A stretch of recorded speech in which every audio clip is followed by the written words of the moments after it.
Now, growing up Baptist, I thought that the entire Bible was about how to get to heaven. I mean, I was sure that that was most of what Jesus talked about. Turns out, Jesus almost never talks about the kingdom to come, the hereafter, heaven, whatever you want to call it.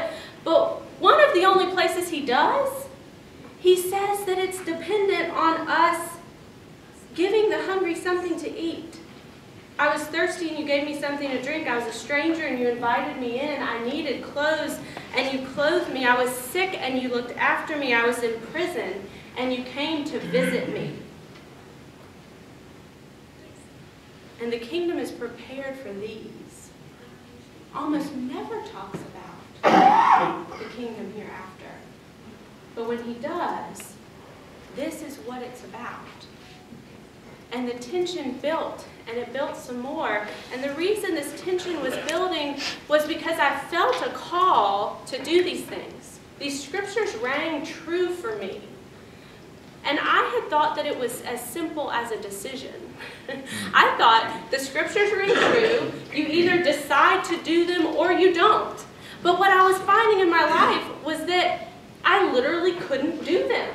The structures in my life prohibited me from following these calls. I was a single woman living in a townhouse, mostly alone, sometimes with another single woman.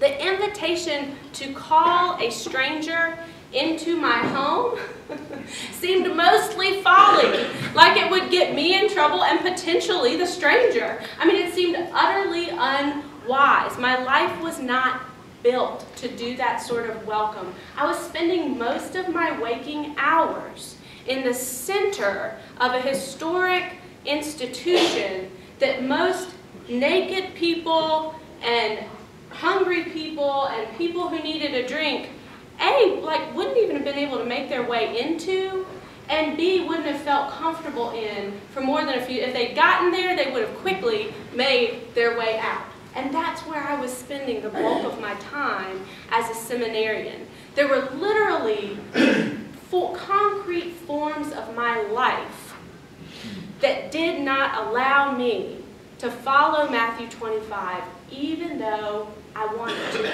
even though I felt called to. And I began to realize that part of my problem was that I was trying to fit discipleship into my free time. That I had about 15, now I was good with it. I'm not talking about like 30 minutes a week free time. I had like 15 or even 20 hours each week that I wanted to give completely to the Lord. But I wasn't letting discipleship affect where I slept, what streets I walked down to get home, who I saw when I sat on my front porch, which kids were my neighbors, which school was my neighborhood school and thus the school that I invested in, who I ate with at each meal. The sort of basics of life had remained untouched. I had been taught that you could essentially have almost any basics of life and be a Christian. You could live anywhere and be a Christian.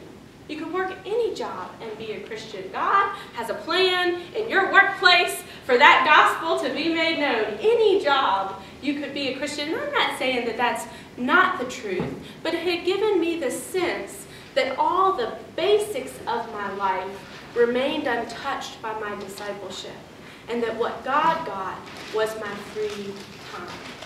And I remember sitting in a lecture with some guest lecturer, I don't even remember his name, don't remember much of what he talked about, but he said this. He said, the difference between the saints and everybody else is that everybody else offers God up their free time, and the saints say, here is my life. Take it all. Now, by one reading, I could have sat there in that lecture hall and thought, well, whew, I am so glad I am with everybody else. I'm so glad that is a valid Christian option. But somehow, sitting in that lecture hall and hearing him say that, I didn't hear, well, the saints do this, and so we have them set aside, and only a few of us have to do that. I thought, that's it. It was like a light bulb going off. That is my problem. That is the tension that I am feeling. I have been giving 15 hours. Jesus is asking for my life. I have been overwhelmed because the 15 hours cannot accommodate all this mess Jesus is asking me to do. I need to change my life.